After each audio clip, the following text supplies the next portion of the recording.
오늘 우리에게 주신 하나님의 말씀은 마태복음 13장 24절에서부터 30절까지의 말씀 한번 교독해서 읽어보도록 하겠습니다. 마태복음 13장 24절에서부터 30절까지의 말씀입니다.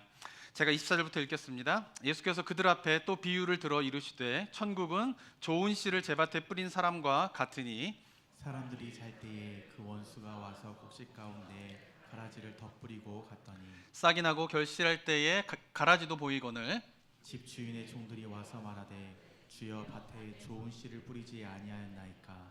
그런데 가라지가 어디서 생겼나이까. 주인이 이르되 원수가 이렇게 하였구나. 종들이 말하되 그러면 우리가 가서 이것을 뽑기를 원하시나이까. 주인이 이르되 가만두라. 가라지를 뽑다가 곡식까지 뽑을까 염려하노라. 30절 함께 읽겠습니다.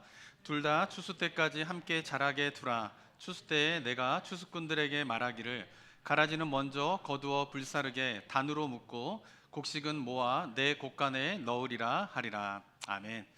오늘 본문의 말씀은 마태복음 13장에 있는 두 번째 비유이죠. 일반적으로 알곡과 가라지 비유 이렇게 알려지고 있는데 이 비유의 제목은 씨 뿌리는 자의 비유입니다. 24절을 보시면 예수님께서 어떻게 말씀하십니까? 천국은 어떻게요?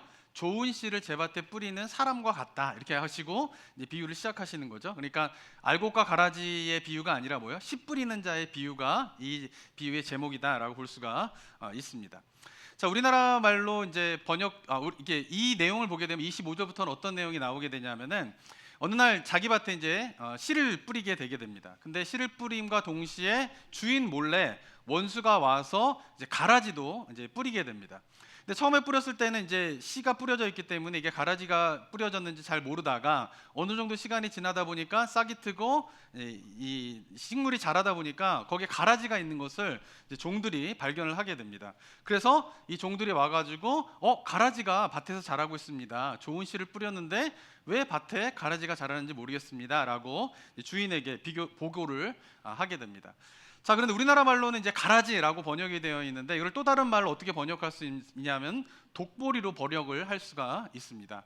이 독보리는 뭐냐면은 밀과 굉장히 비슷한 모양을 갖고 있는데 그 밀은 이제 알곡이 먹을 수가 있지만 이 독보리의 알곡은 이 씨는 이거 열매죠. 곡식은 독이 들어있기 때문에 먹을 수가 없는 게 독보리입니다. 모양이 너무나 비슷하기 때문에 전문가가 아닌 이상은 이걸 구별하기 굉장히 힘든 모습입니다. 한번 화면을 보시면요. 밀하고 독보리가 있는데요. 뭐가 밀이고 뭐가 독보리인지 아시겠습니까? 구분이 되시나요? 왼쪽 게 밀이고 오른쪽 게 독보리입니다. 그죠? 모양이 굉장히 비슷하기 때문에 이게 전문가가 아닌 이상은 구별하기 힘든 그런 부분인 거죠. 그래서 원수가 가라지 씨를 뿌리고 간 것을 모르고 있다가 시간이 지난 다음에 종들이 이제 가라지가 있는 것을 보고 주인에게 와서 27절에 보면 이렇게 보고를 하게 됩니다. 집주인이 종들이 와서 말하되 주여 밭에 좋은 씨를 뿌리지 아니하였나이까. 그런데 가라지가 어디서 생겼나이까? 라고 질문을 하게 됩니다. 자, 그러자 28절에서 주인이 이르되 원수가 이렇게 하였구나. 원수가 몰래 와서 가라지 씨를 뿌렸구나 라고 종들에게 알려주게 되고, 그러자 종들이 어떻게 또 질문하게 됩니까? 우리가 가서 이것을 뽑기를 원하십니까? 라고 말씀을 하게 됩니다. 자, 그러자 주인이 어떻게 이야기하냐면은 30절에 보게 되면은 주인이 이르되 가만히 두라. 가라지를 뽑다가 곡식까지 뽑을까 염려하노라 라고 말하고 둘 다 추수 때까지 함께 자라게 두라. 추수 때에 내가 추수꾼들에게 말하기를 가라지는 먼저 거두어 불사르게 단으로 묶고 곡식은 모아 내 곡간에 넣으리라 라고 말씀하면서 그때까지 기다리라 라고 말씀하셨다. 이게 이제 예수님의 두 번째 비유의 이제 내용인 것입니다. 자, 그런데 예수님은 첫 번째 비유를 말씀하시고 난 다음에 그 비유에 대한 해설을 하셨던 것처럼 두 번째 비유인 이 비유의 내용을 말씀하시고 난 다음에 또 해설을 해주시게 됩니다. 읽지는 않았는데요. 37절과 38절에 보면은 이렇게 예수님께서 설명을 하십니다. 한번 읽어볼까요? 시작. 대답하여 이르되 좋은 씨를 뿌리는 이는 인자요 밭은 세상이요 좋은 씨는 천국의 아들들이요 가라지는 악한 자의 아들들이요. 각각의 비유가 상징하는 의미가 무엇인가를 예수님께서 설명하시죠. 거기서 말씀하신 게 뭐냐면 씨 뿌리는 이는 인자이고 밭은 세상이고 그리고 씨는 천국의 아들들이고 가라지는 뭐요? 악한 자의 아들들이다 라고 예수님께서 설명을 해주시게 되게 됩니다. 자, 지난주에 우리가 첫 번째 비유를 살펴봤는데 첫 번째 비유도 어떤 비유였냐면 씨 뿌리는 자의 비유였고요. 오늘 읽은 두 번째 비유도 씨 뿌리는 자의 비유입니다.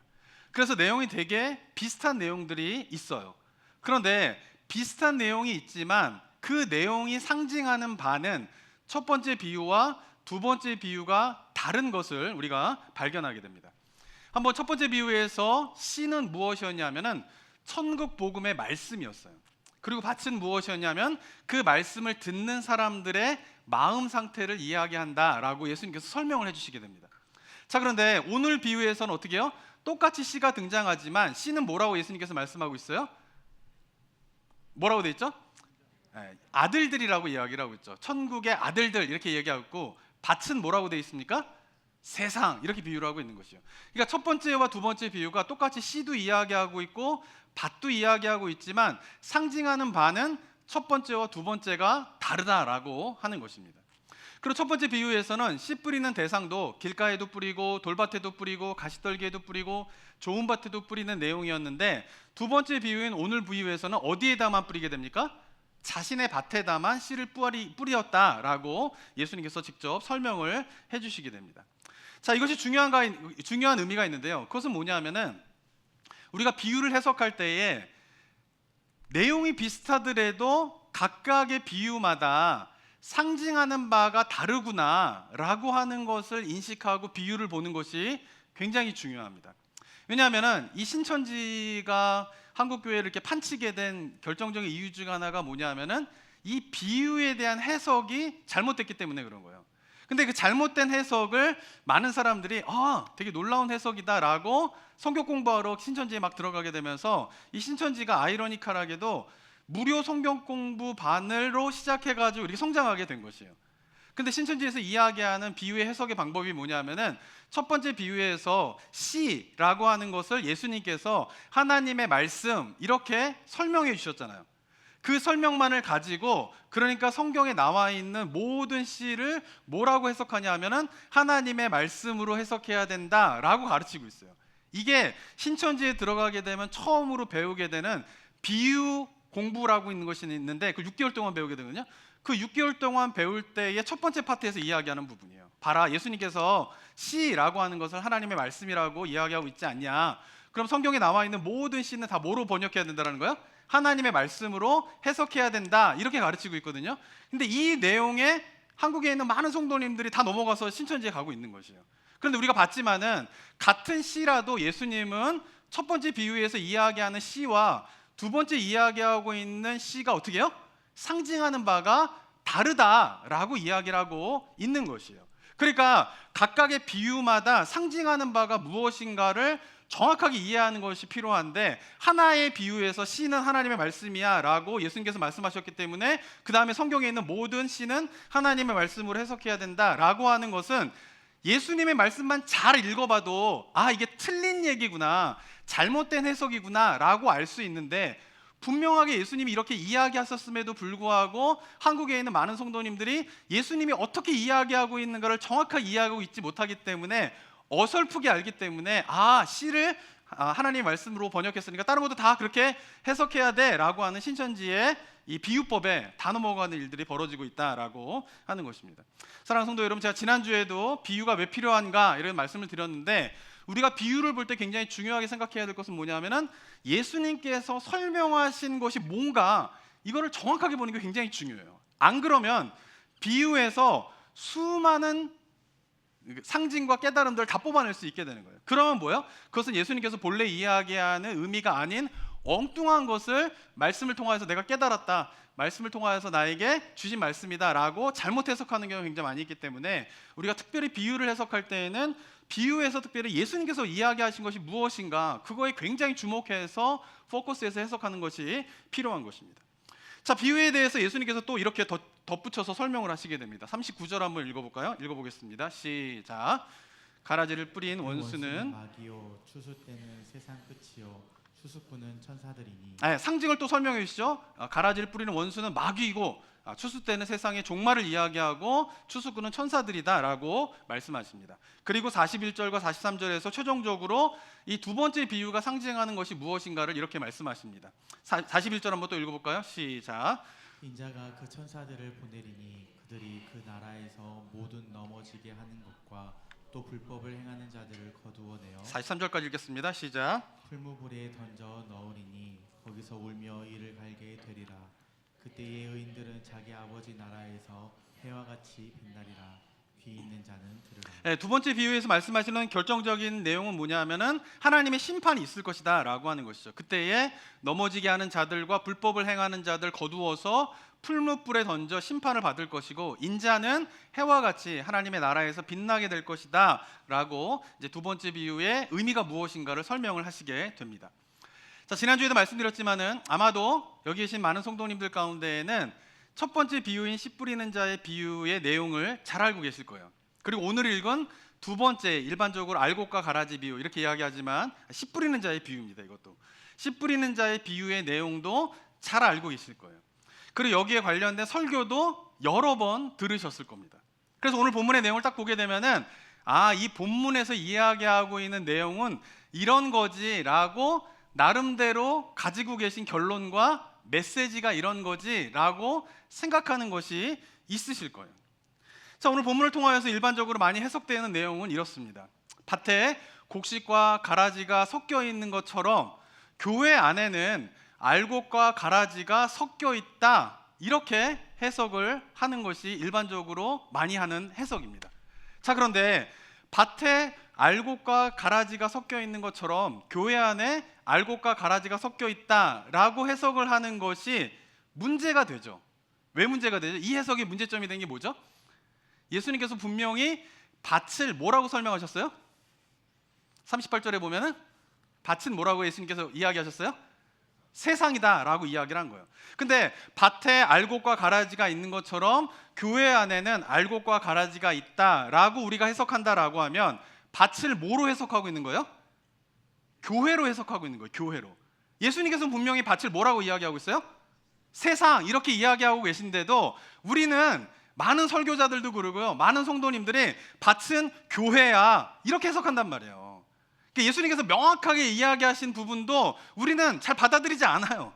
그리고는 밭에 곡식과 알곡이가 있는 것처럼 교회에는 알곡과 가라지가 있다라고 이 본문을 해석하고 설교하는 경우가 너무나 많이 있다라고 하는 것입니다.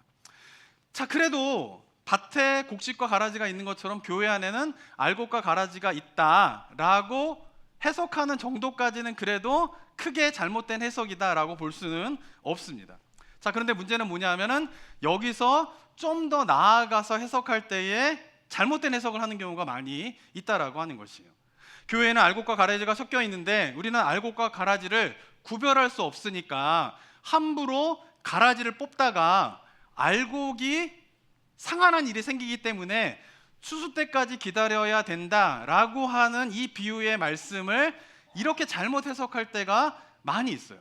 그것은 뭐냐면 교회 안에는 알곡과 가라지가 있기 때문에 문제가 있을 수밖에 없다라는 거예요. 왜? 알곡과 가라지가 많기 때문에 그런 것이죠. 근데 이것에 대해서 우리가 함부로 판단해서는 안 된다. 그것은 하나님께서 판단하실 일이다라고 하면서 교회에서 벌어지는 재정적인 문제 또는 성적인 문제 등에 대해서 반드시 짚고 넘어가야 할 문제임에도 불구하고 이런 거를 관대하게 그냥 처리하고 넘어가는 게 한국 교회와 한국 이민교회에 굉장히 팽배해져 있는 교회 문화가 되었다라고 하는 것이에요. 근데 그 근간에 있는 성경의 가르침은 뭐냐면 바로 이 두 번째 비유를 가지고 그런 문화들이 형성되게 되었다라고 하는 것이에요. 교회에서 일어난 잘못된 문제들에 대해서 직시하고 그 문제를 인정하고 그에 맞는 조치가 이루어지는 대신에 교회가 시끄러워지게 되면은 신앙생활 잘 하고 있는 알곡들이 다칠 수 있으니까 그냥 덮고 넘어가자라고 하는 문화가 한국 교회에 굉장히 팽배해져 있다라는 것이에요. 가라지를 뽑다가 알곡까지 다치면 어떡하냐? 하나님께서 알곡과 가라지를 다 분별하셔서 심판하실 것이니 그것은 하나님께 맡겨야 될 일이지 우리가 해야 될 일이 아니다라고 하면서 적당히 덮고 넘어가자는 식으로 이 말씀을 적용하던 때가 있었어요. 그리고 그것이 뭐예요? 문제가 일어나고 어려운 문제 있는데 그것을 직시하고 해결하고 넘어가는 것이 아니라 덮고 넘어가는 문화가 너무나 많이 있다라고 하는 것이에요. 제가 올 초에 노회에서 좀 여러 가지 일들을 제가 겪으면서 이런 부분에 대해서 제가 너무 실망을 많이 했어요. 분명히 이것은 잘못된 거고 성경적으로 올바르지 않은 것에 대해서 이거를 시끄러워지게 되니까 그냥 덮고 넘어가자 하는 분위기에 교회들과 목사님의 모습을 보면서 굉장히 제가 실망을 했어요. 근데 그 근간이 되는 이유가 뭐냐면 바로 여기에 대한 잘못된 해석 때문에 그렇다라고 하는 것입니다. 그러면서 한국교회도 그러고 이민교회에서도 그러고 교회에서 일어나면 안 되는 일들이 계속 끊임없이 일어나고 있다라고 하는 것이에요. 왜냐하면은 넘어가야 될 문제가 있고, 그죠? 짚고 넘어가야 될 문제가 있는 거예요. 이걸 구분하지 못하는 거예요. 물론 교회 안에 여러 가지 일들 가운데는 다 시시콜콜 막 지적하고 까발리면서 이걸 지적하고 뭐 정죄하고 이런 것만 있지 않죠. 은혜로 넘어가야 될 문제가 있어요. 그런데 이거는 은혜로 넘어가지 말고 드러내가지고 환부를 도려내야 되는 그런 문제가 있는데, 이게 덮고 넘어가야 될 문제는 지적하고요, 지적하고 도려내고 가야 될 문제는 덮고 가는 이 분별력을 하지 못하게 되면서 한국교회와 이민교회에 끊임없이 일어나서는 안 되는 일들이 일어나게 되었다라고 하는 것입니다. 이제는 한국 사회 어느 조직보다도요, 어느 조직에서도요, 가벼이 다루지 않는 성적인 문제가 교회에서는 쉬쉬하면서 덮고 넘어가는 일들이 계속 벌어지고 있는 거예요. 재정적인 문제에 대해서도 뭔가 쉬쉬하고 덮고 넘어가게 되면서 한국 사회 다른 조직과 다른 단체들은 재정적인 투명성을 유지하고 있는데, 어쩌면은 한국 사회에서 있는 조직 가운데 가장 재정적인 불투명성을 가지고 있는 단체가 교회가 돼버리는 현실이 되었다라고 하는 것입니다. 예전에는 사회의 윤리와 도덕보다 교회의 윤리와 도덕이 더 높았어요. 그러니까 교회에서 이야기하는 거를 사회에서 따라올 수 있었어요. 근데 지금 현실이 뭐냐 하면은 사회에서 이야기하는 사회적인 윤리와 도덕보다도 교회가 갖고 있는 사회적 윤리와 도덕적인 정신이 더 낮은 가운데 있다라고 하는 것이에요. 그러니까 교회가 그런 모습을 계속 보여주는 가운데에서 아무리 복음을 이야기하고 아무리 십자가의 은혜를 이해한다가 할지라도 사회적인 윤리와 도덕보다 낮은 교회의 외침에 누가 귀를 기울이게 되냐라고 하는 것입니다. 그것이 바로 지금 이민사회, 이민교회도 그러고 한국교회가 갖고 있는 문제이다라고 하는 것입니다. 왜 이런 일들이 일어나게 되었습니까? 그것은 바로 하나님의 말씀을 정확하게 좀 해석하고 그 말씀 그대로를 적용하지 못했기 때문에 그렇다라고 하는 것이에요.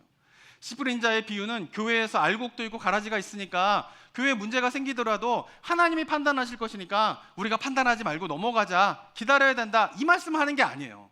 가라지를 뽑다가 알곡도 다쳐서는 안 되기 때문에 교회에 문제가 있더라도 그냥 은혜로 덮고 넘어가자라는 것을 이야기하는 것이 아니다라고 하는 것입니다. 그런데 본문의 말씀을 이렇게 잘못 해석하고 적용하는 일들이 우리 가운데 너무나 많이 있는 것이에요. 그래서 이렇게 하나님의 말씀을 잘못 적용하는 일이 있지 않기 위해서 우리 성도님들이 반드시 훈련해야 할 영적인 훈련이 있는데, 그것은 뭐냐 하면 예수님께서 말씀하시고자 하는 본래적인 의미, 그 오리지널 미닝이 무엇인가를 굉장히 집중해서 발견하시려고 노력을 하셔야 돼요. 안 그러면 성경 본문의 말씀을 본래 예수님께서 말씀하신 것, 성경의 본래 저자들이 이야기하고자 하는 것이 무엇인가를 신경 써서 보지 않으면 우리는 일반적으로 성경을 어떻게 해석할 수밖에 없냐 하면은 내 기준으로 뭐예요? 해석하게 되는 거예요. 내가 처해져 있는 상황이 바탕이 돼서 성경을 해석하게 되는 거예요. 그래서 뭐예요? 성경을 해석할 때에 나에게는 위로가 될지도 모르지만, 그러나 예수님께서 본래 이야기하고자 하는 그 의미는 놓치는 가운데 우리가 성경을 읽고 해석하고 적용하는 일이 우리 가운데 많이 일어나고 있다라고 하는 것입니다. 자, 지난 시간에도 말씀드렸지만 전체적인 문맥을 통하여서 예수님께서 본래 이야기하고자 하는 의미가 무엇인가를 발견하는 것이 굉장히 중요한 거예요. 안 그러면 뭐예요? 내 기준으로 해석을 하게 돼 있는 거예요.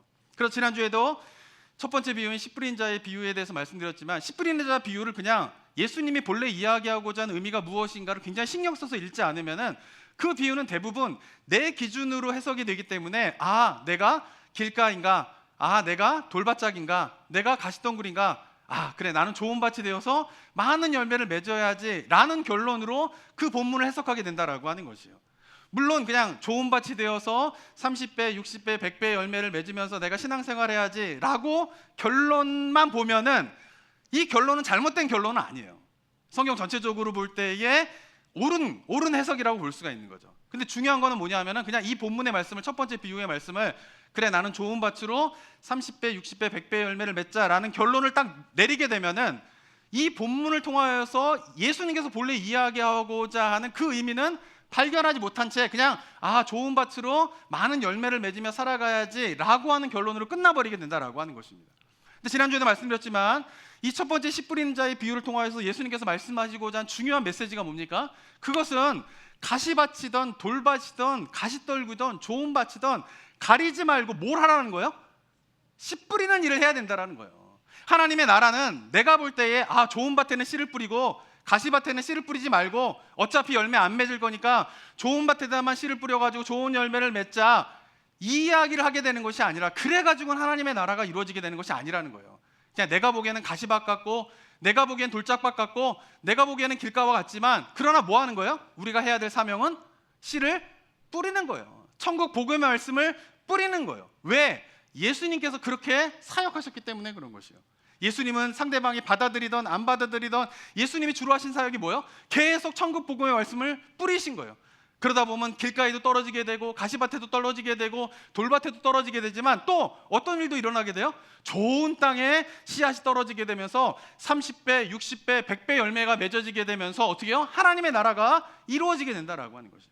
누구도 그것을 판단할 수 없다라고 하는 것이에요. 다만 우리가 해야 될 일은 뭐냐면, 하나님 나라에 세워져 가는 가정 가운데에서 우리가 해야 되는 중요한 일은 뭐예요? 하나님의 천국 복음의 말씀에 씨를 뭐하라는 거예요? 뿌리라는 거예요. 그게 우리가 구원을 받은 그리스도인으로서 해야 할 중요한 사명임을 이 첫 번째 비유를 통하여서 우리에게 말씀하고 계시는데, 이 첫 번째 비유를 그냥 내가 좋은 밭이 되어서 30배, 60배, 100배 열매를 맺자라고 결론을 내리게 되면은 하나님 나라가 세워지는 과정 속에서 씨 뿌리는 자의 중요한 사명을 놓쳐버리고 이 본문을 해석하고 받아들이는 일들이 일어나게 된다라고 하는 것입니다. 그래서 우리가 말씀을 볼 때에 우리는 인간적으로 어떻게 해요? 훈련이 안 되면 나 중심적으로 성경을 보게 돼 있어요. 근데 우리가 자꾸 훈련해야 될 거는 뭐냐면은 누구 중심으로 성경을 봐야 돼요? 하나님 중심으로 성경을 봐야 되는 거예요. 예수님이 뭐라고 이야기하셨는가를 먼저 깨닫고, 그런 가운데에서 내가 어떻게 이 말씀을 받아들일 것인가에 대한 순서로 가야 되는데, 지금 많은 성도님들이 어떻게 해요? 성경을 볼 때에 하나님 중심으로 성경을 보는 게 아니라 뭐예요? 나 중심적으로 성경을 보는데 그쳐버리고 있다라고 하는 것이에요. 그러니까 끊임없이 어떻게 해요? 이상한 해석과 이상한 적용들이 나오게 되면서 말씀의 능력을 체험하지 못하게 된 일들이 일어나게 되는 것입니다.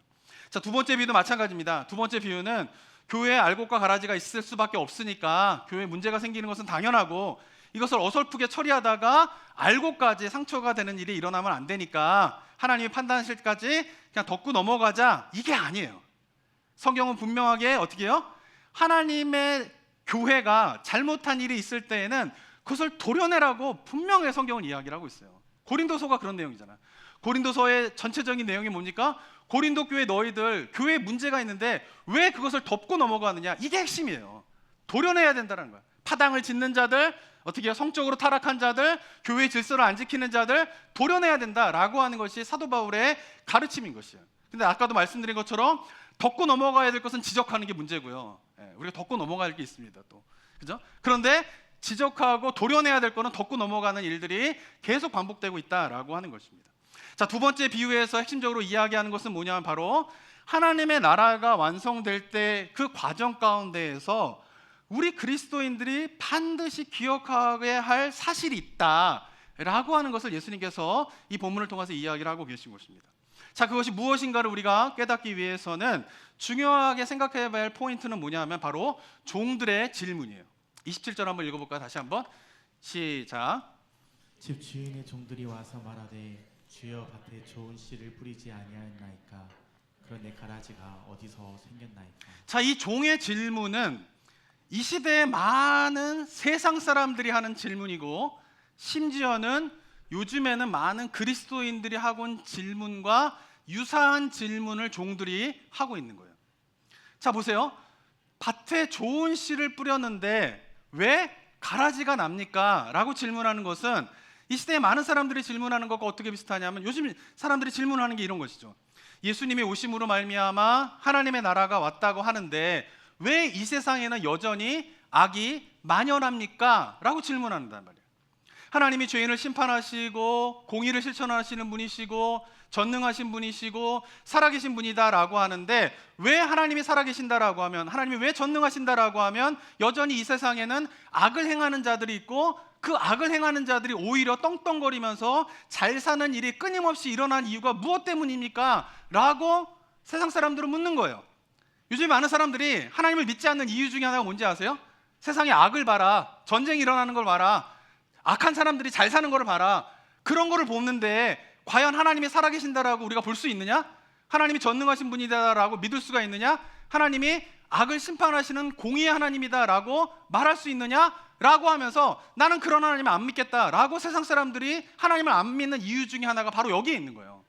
근데 문제는 뭐냐면은 세상 사람들이 그런 이유 때문에 하나님을 믿지 않겠다라고 하는 건 어쩔 수 없는데, 문제는 교회 안에서 점점 성도님들이 이 세상의 악에 대해서 그 핑계를 자꾸 누구에게 돌려요? 세상 사람들처럼 하나님에게 돌리는 거예요. 하나님이 전능하시다라고 하면, 하나님이 살아계신다라고 하면, 하나님이 사랑의 하나님이라고 하면 왜 이 악을 멈추지 않습니까? 왜 이 전쟁을 멈추지 않습니까? 라고 하나님에게 핑계를 대는 것을 세상 사람들만 할 뿐만 아니라 이 시대의 많은 교회 그리스도인들의 생각 속에서도 그것이 자라가고 있는 것을 보게 되는 것이에요. 그게 뭐예요? 바로 종들이 질문하는 것과 똑같은 거예요. 종들이 질문하는 게 뭡니까? 혹시 주인이 잘못된 씨를 뿌렸기 때문에 지금 가라지가 싹트게 된 것이 아닙니까? 라고 묻는 거예요.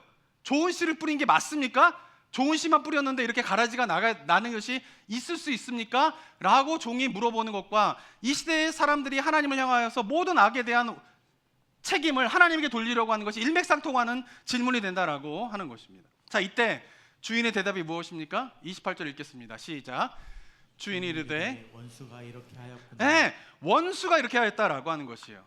주인은 좋은 씨를 뿌렸는데 원수가 가라지를 뿌려놨기 때문에 어떻게 해요? 가라지가 거기서 싹트게 되었다라고 하는 것입니다. 종들이 주인에게 찾아와서 가라지가 어떻게 밭에서 자라게 됩니까? 라고 묻는 것이 마치 주인이 씨를 잘못 뿌렸기 때문에 그런 것이 아닙니까? 라고 하는 의도로 물어보지만 주인은 단호하게 이야기합니다. 그것은 내가 뿌린 씨앗 때문에 그런 것이 아니라 누구 때문에 그렇다라는 거예요? 원수가 그 일을 했다라는 거야. 사단이 그 일을 했기 때문에 가라지가 자라게 되었다라고 분명하게 주인이 이야기하는 것입니다. 저는 오늘도 마찬가지입니다. 세상에 악이 만연하고 악한 자들이 떵떵거리면서 사는 것 같이 보게 되는데 그 이유가 어디에 있습니까? 하나님에게 있습니까? 아니에요. 분명하게 우리가 알아야 될 것은 그 모든 악의 책임과 원인은 누구에게 있습니까? 사단에게 있다라고 하는 사실을 우리가 분명하게 깨달아야 한다라고 하는 것입니다.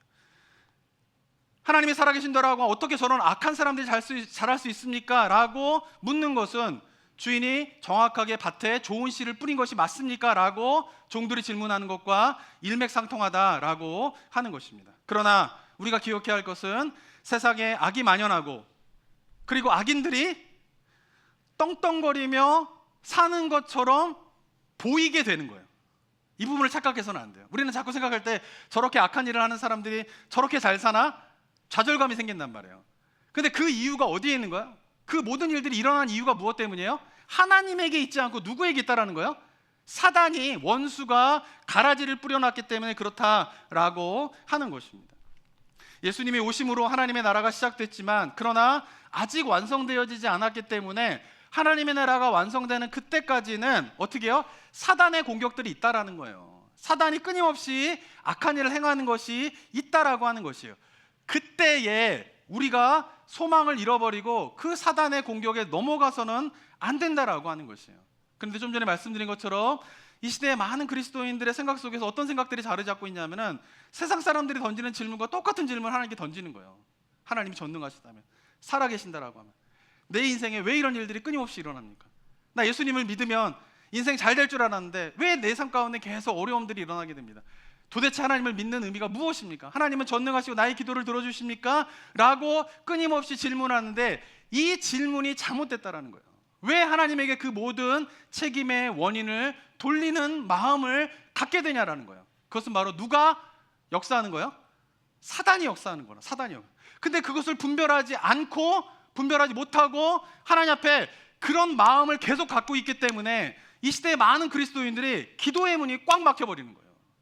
하나님 앞에 그렇게 하나님에게 그런 내 인생의 문제와 어려움들과 세상의 문제와 어려움들이 하나님이 전능하신 하나님이 일하지 않기 때문에 그렇다라고 하는 생각이 머릿속에 가득 차 있는데 기도의 문이 열리겠어요?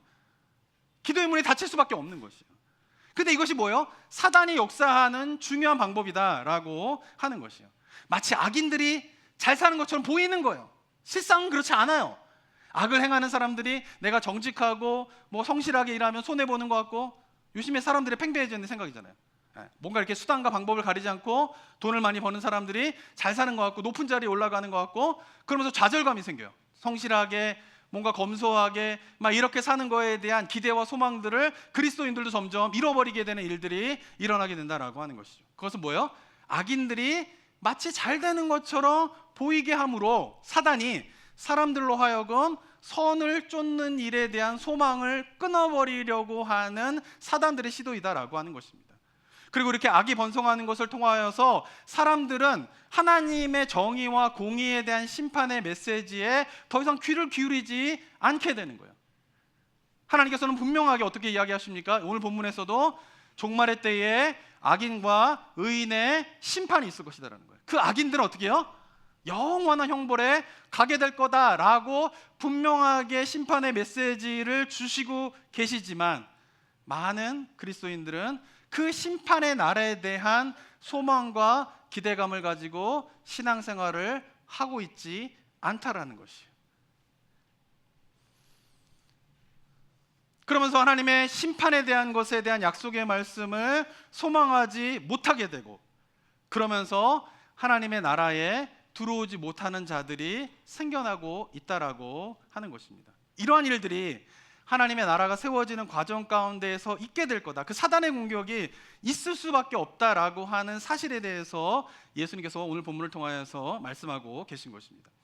자, 두 번째 종들이 질문하는 것이 있습니다. 그것이 뭐죠? 28절 후반부에 보면은 어떻게 이야기를 하고 있죠? 집주인이 이르되 원수가 이렇게 하였구나 종들에게 말하니까, 종들이 어떻게 합니까? 그러면 우리가 가서 이것을 뽑기를 원하십니까? 라고 종들이 물어보게 됩니다. 어쩌면 종들은 이 질문에 대해서 30절 어떻게 이야기하죠?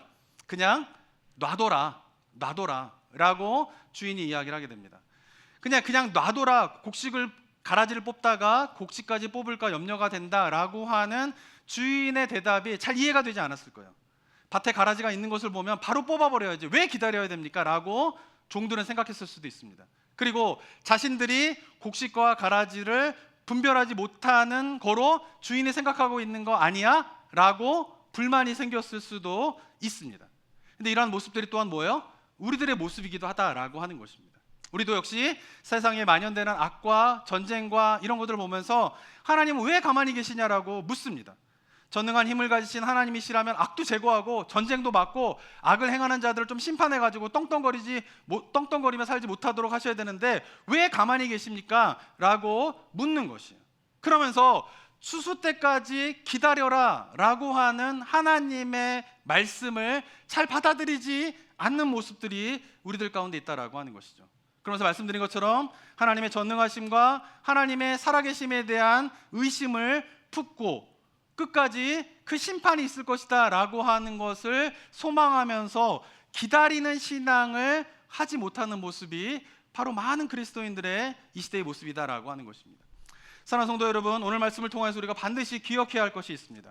그것은 하나님께서는 추수 때까지 기다리시면서 기대하시는 것이 있다라고 하는 것을 우리가 잘 마음에 새겨야 됩니다. 그것이 무엇일까요? 바로 베드로후서 3장 8절과 9절에 그 말씀이 있습니다. 한번 읽어볼까요? 시작.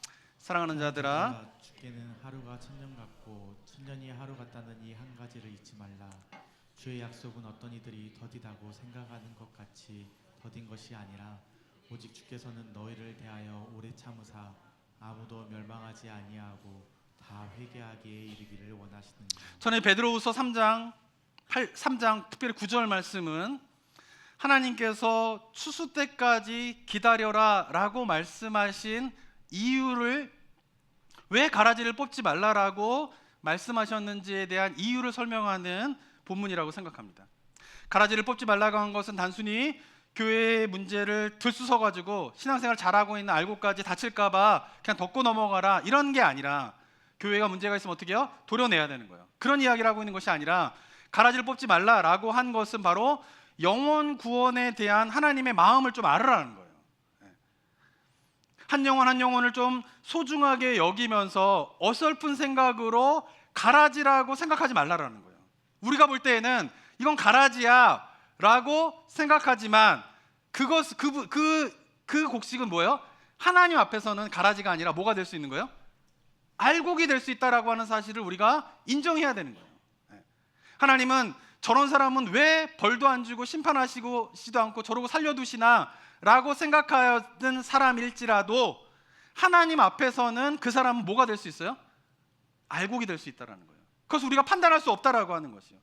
종말의 때에 하나님께서 원하시는 것은 아무도 멸망당하지 않고 다 회개하여 이르기를 원하시는데, 이것이 뭐예요? 가라지고 우리가 알곡이고 판단하여서 알곡이라고 생각하지 않고 가라지라고 생각한 사람을 우리가 정죄하는 가운데에서 하나님 앞에서는 알곡인 사람들을 상처 주고 아프게 하는 그런 일들을 행해서는 안 된다라고 하는 것을 예수님께서 말씀하고 계신 것입니다. 사랑하는 성도 여러분, 우리가 이런 아버지 하나님의 마음을 우리가 잘 기억하고 품고 살아가야 되는 것이에요. 이 아버지의 마음을 모르기 때문에 원수가 씨를 뿌려서 가라지가 자란 것인데, 사단이 역사하여서 이 세상에는 악이 만연하게 된 것인데, 자꾸 하나님에게 왜 악을 그냥 놔두십니까? 라고 질문하는 것이 바로 아버지의 마음을 모르기 때문에 그런 질문이 나온다라고 하는 것입니다. 하나님께서는 추수 때까지 좀 기다리라 라고 말씀하고 계시는데, 왜 하나님이 전능하신다라고 하면 저런 사람들을 그냥 놔두십니까? 라고 생각하는 이유가 바로 아버지의 마음을 우리가 잘 모르기 때문에 나오는 생각들이다 라고 하는 것입니다. 그리고 이러한 생각들을 바꾸지 않으면 기도의 문이 열릴 수가 없어요. 세상의 악과 고통에 대해서 하나님께 원인을 따지지 말고 우리는 어떻게 해요? 그 밭에 가라지를 뿌려놓은 원수를 대적해야 되는 거예요. 근데 원수와 대적하지 않고 사단과 대적하지 않고 이 시대의 많은 그리스도인들은 사단과 싸우기보다는 하나님에게 자꾸 원망을 털어놓는 경우가 너무나 많이 있다라고 하는 것입니다. 그래서 세상에 가라지를 뿌려놓고 끊임없이 악과 고통 가운데 사람들을 신음하게 만드는 그 사단의 권세와 맞서 싸우는 그리스도인들이 이 시대에는 너무나 적다라고 하는 것입니다. 예수님이 오셨는데 세상에 왜 이러나, 예수님을 믿는데 왜 사는 게 이렇게 힘든가라고 실망하고 낙담하기보다는 하나님께서 말씀하신 것처럼 이 시대에 가라지를 뿌려놓음으로 말미암아 하나님의 나라를 방해하는 그 사단이 우리와 싸워야 될 대상임을 명확하게 인식함으로 그 사단과 싸우는 삶을 우리 성도님들이 행하시기 바랍니다. 그 사단과 싸우려고 했을 때에 우리가 붙잡아야 될 분이 누구예요? 예수 그리스도이신 거죠. 그러니까 사단과 싸움이 없으면 예수 그리스도를 그렇게 붙잡지 않는 거예요.